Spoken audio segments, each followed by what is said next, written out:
Мы все с вами привыкли к терминологии Ингушетия «Родина башен». Очевидно, что благодаря огромному количеству уникальных архитектурных ансамблей это название к Ингушетии более чем применимо. Но также нам очень важно понимать, что башенные комплексы – это лишь верхушка айсберга, как говорится, и это венец расцвета архитектурного мастерства наших предков. У нас есть куда более глубокие корни, и сегодня в очередном выпуске программы «Наследие предков» мы поговорим с вами о строениях, которые наименее изученными на сегодняшний день являются в данном направлении. Мы будем говорить о циклопических постройках.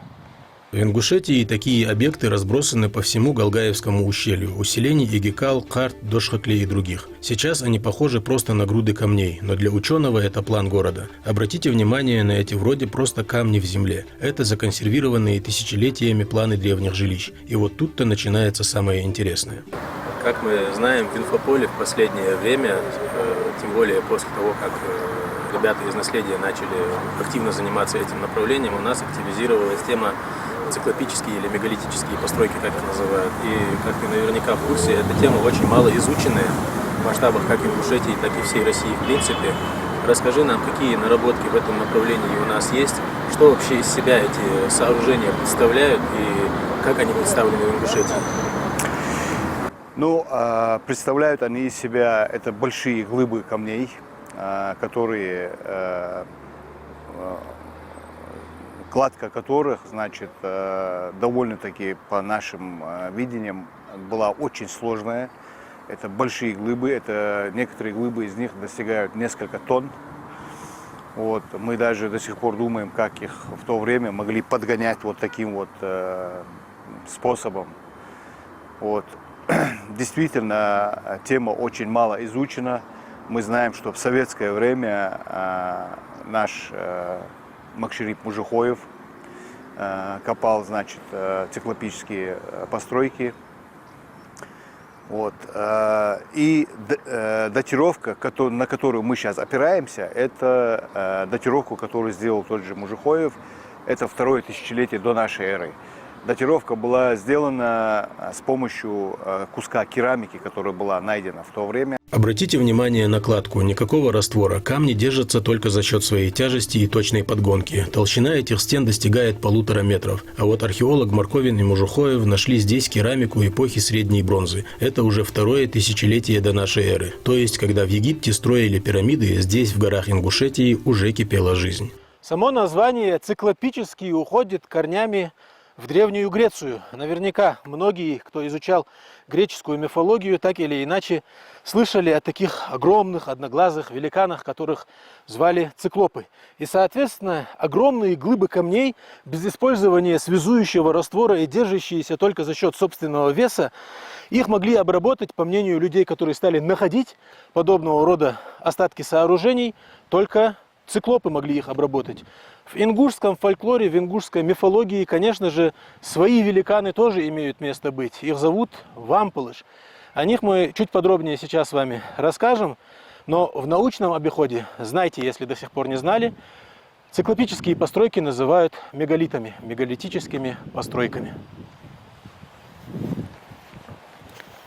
Долгое время считалось, что горная Ингушетия была заселена относительно поздно, но открытия последних лет, например, исследования в башенном комплексе Гирити, переворачивают эту теорию с ног на голову. Там, где мы привыкли видеть средневековые боевые башни, снизу проступает более древний пласт. Представьте себе масштаб. Протогород в Галгаевском ущелье, который некоторые ученые уже называют колыбелью ингушского народа, возможно, был лишь частью огромной древней страны, протянувшейся вдоль этих самых ущелий. Как вы знаете, в прошлом году мы обнаружили протогород, который тоже, по нашим предположениям, датируется примерно вторым тысячелетием до нашей эры.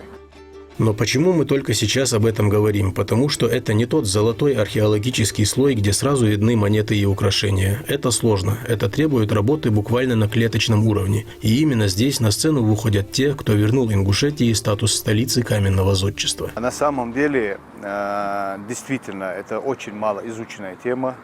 Это очень интересная тема. Почему? Потому что как сказали, что башни – это вершина айсберга.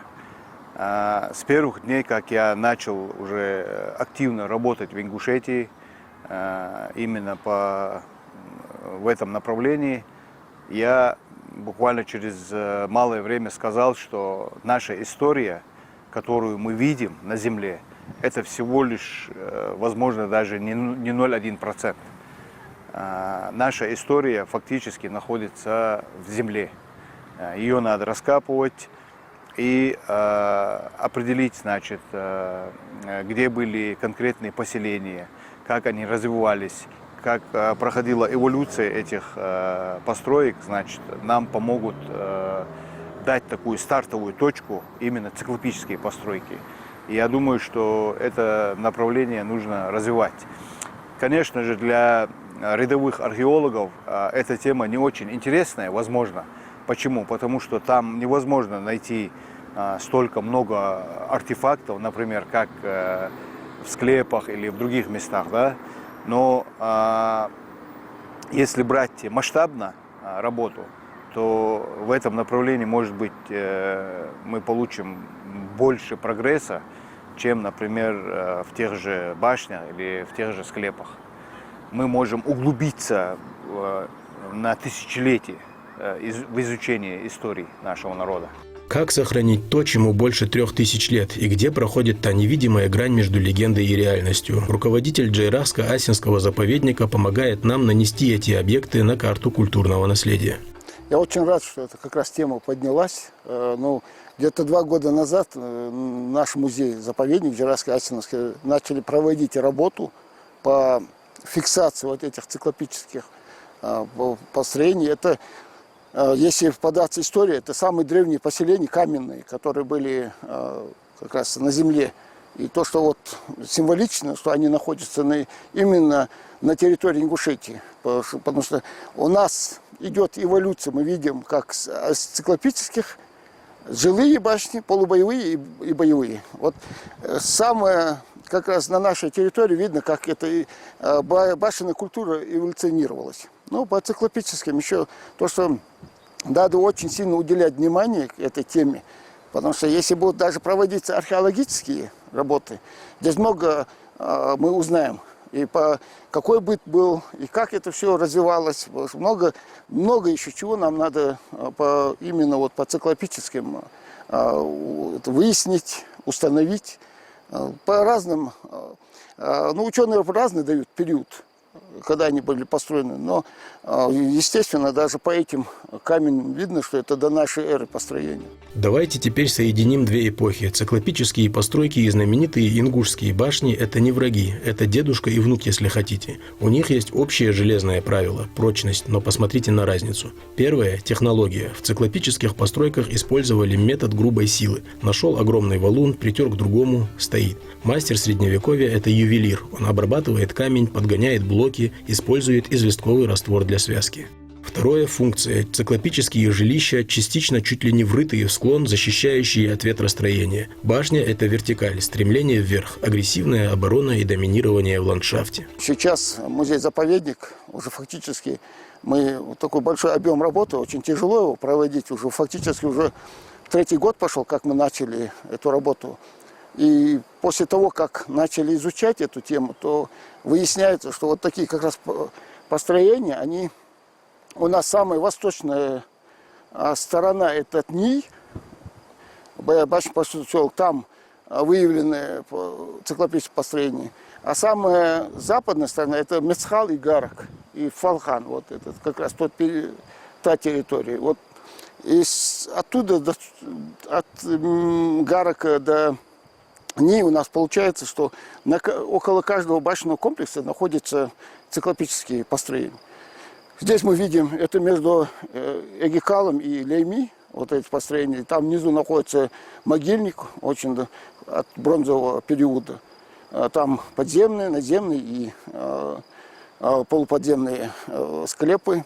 Но вот эта территория, вот как раз вот здесь, где мы находимся, и там дальше немного, вот Дашакле, Карт, Оздик, там тоже очень много находится циклопических построений. Поэтому вот эти циклопические у нас, наша земля богата вот как раз циклопическими очень сильно. Боевая башня – это вершина эволюции. При таком соотношении высоты к основанию эти строения выживали даже при сильных землетрясениях. Но знаете, что самое удивительное? Археологи находят на башнях камни с петроглифами, древними знаками, которые, возможно, старше самой башни. Строители из более поздних веков вторично могли использовать блоки из более древних циклопических сооружений. То есть башни Ингушетии буквально стоят на плечах великанов и в прямом, и в переносном смысле.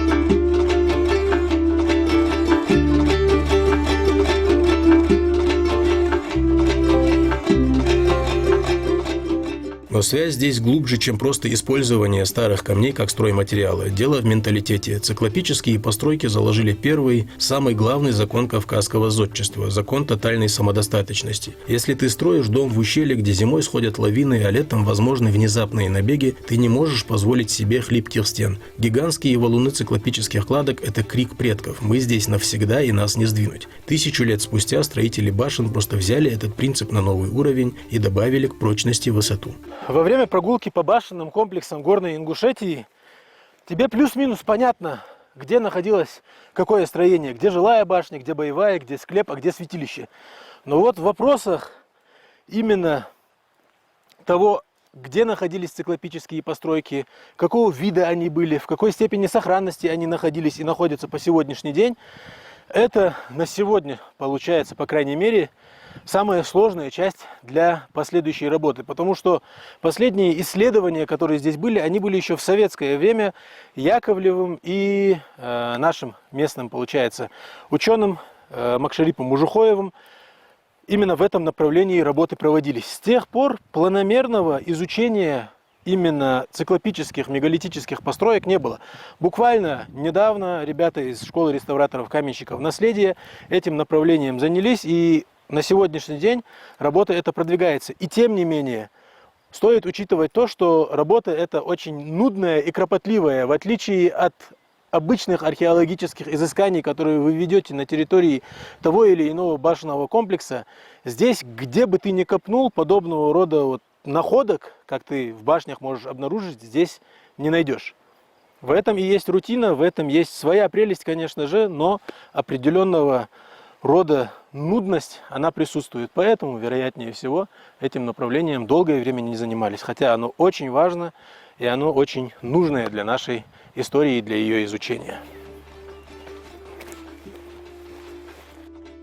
Исследователи давно заметили странную вещь. Многие ингушские башни стоят не где попало, а прямо на территории разрушенных циклопических комплексов. В науке это называется сакральной преемственностью. Для наших предков место, где возводились уже их далекими предками подобные постройки, было местом силы. Это и есть эволюция архитектуры. Само слово циклопический, оно идет от... Вот древнегреческие, их называли циклопические. Почему? Потому что камни, которые мы видим, огромные камни, они достигали несколько тонн, и человек, естественно, один человек, там несколько человек их поднять не могли. Там была, наверное, в тот период какая-то технология у нашего народа, что они строили. Ну, и в Древней Греции это слово пошло циклопически. Почему? Потому что вот эти большие камни, что великаны строили, и от слова циклоп, там великан, который строил, поэтому это само название. Просто по виду камней, по постройке, это, ну, у нас, к сожалению, полностью не сохранились. Они есть в руинах, есть чисто фундамент только, а остались вот даже эти стены, которые у нас сейчас в некоторых местах сохранились. Это около Дошаклея, там карт, Оздик, там есть тоже, вот, которые помимо других мест, вот как Ни, Кязи, Гарах, там уже остались фундаменты и камни только остались. но они заметнее, конечно, из-за камней. Башни, вот, которые мы сейчас в основном уже привыкли видеть, они уже более-менее качественные постройки. Там, естественно, раствор добавлялся уже когда при строительстве, да, уже более поздний период, когда строили. Вот это, и получается, как циклопические, они безрастворные. Они из-за того, что большими камнями, они между собой вот, создавали как монолит. И любой человек, который приезжает в горы, если он увидит такие большими камнями, это циклопические построения. В этом и заключается трагедия и величие ингушских древностей. Если смотреть только на башни, кажется, что культура возникла на пустом месте. Взяли и начали строить идеальные военные сооружения. Но это не так. Циклопические постройки – это черновик гения. Там, где у циклопов хаос огромных глыб, у мастеров Средневековья строгая геометрия. Там, где у древних жителей была только горизонталь – стена, у их потомков появилась вертикаль – башня. Без этого черновика мы рискуем ошибиться в датировках и недооценить возраст ингушской культуры на целые тысячелетия.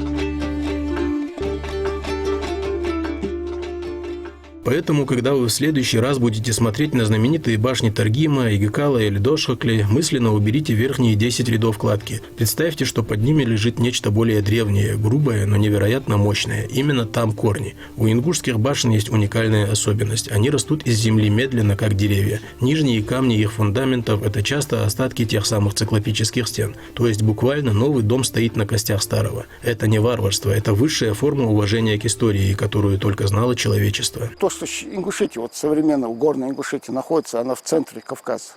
Это самые красивые места, фактически.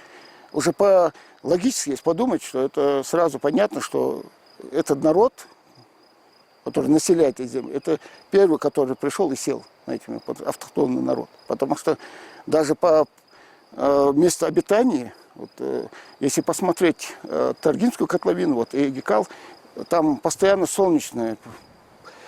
Солнце светит, постоянно солнечная погода, даже когда дожди идут в других местах. Эти места были обжиты нашими предками, как раз потому что они и по климатическим, и по другим, и по даже оборонительным местам они очень сильно подходят. Поэтому и эти циклопические, то, что когда пришел наш народ, сел, и они начали строить каменные вот эти строения, это говорит о том, что вот как раз эта башенная культура была развита еще в тот период, до нашей эры. Поэтому, конечно, это важно донести и для других, и для ученых, и для местных жителей, что вот тут народ, который испокон веков занимались строительной архитектурой, и мы сегодня видим, вот как вот Леми, который вон стоит, они нам напоминают современные небоскребы. Это тот период были небоскребы. На самом деле небоскребы, которые строили наши предки. Поэтому архитектура была на высшем уровне ингушей. И поэтому и Ингушетия называют родиной башен и легенд. Здесь и легенды, и каменная культура, и все это было между собой соединено. Циклопические постройки в Ингушетии пока не стали туристическим хитом именно потому, что от них мало что осталось. Это не вовнушки, которые можно снимать для обложек журналов. Это археология. Это работа лопатой, зубилом и кисточкой. Но это наша с вами настоящая глубокая история. Благодаря работе реставраторов наследия и ученых-заповедника мы начинаем понимать, что эти горы были обитаемы с незапамятных времен. Здесь каждая тропа дышит бронзовым веком. Важно не дать этой памяти исчезнуть окончательно. Они интересны именно в изучении истории нашего народа, именно в изучении тысячелетий вперед. То, чем занимались наши предки несколько тысячелетий назад. Но, как я сказал, это довольно-таки скучная работа. Почему? работа, она бывает веселой и интересной, когда ты каждый день что-то находишь. А в данных сооружениях мы не видим таких перспектив, что каждый день что-то обнаруживать, да, какие-то куски металла или же какие-то куски там, значит, керамики или еще другие, да. Но в дальнейшем я вижу углубленное изучение истории именно в циклопических постройках.